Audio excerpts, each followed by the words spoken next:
நாமக்கல் மக்களே, நம்ம நாமக்கலோட heart of the சிட்டில நம்ம விஐபி ஹவுசிங் அர்பன் சென்டர் அப்படிங்கிற ஒரு சூப்பரான ப்ராஜெக்ட கிராண்ட் லான்ச் பண்ண போறாங்க.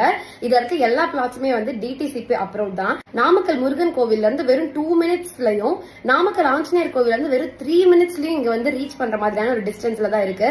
அண்ட் இங்க வந்து ஏகப்பட்ட என்டர்டைனிங்கான விஷயங்களா நடக்க போகுது. சோ இதுல நானும் கலந்துக்க போறேன். அண்ட் இங்க நீங்க ஸ்பாட் புக்கிங் பண்றீங்க அப்படின்னா சூப்பரான எக்ஸைட்டிங்கான கிஃப்ட்ஸ் எல்லாம் வந்து ஆன் ஸ்பாட்ல கொடுக்கறதுக்காக வெயிட் பண்ணிட்டு இருக்காங்க.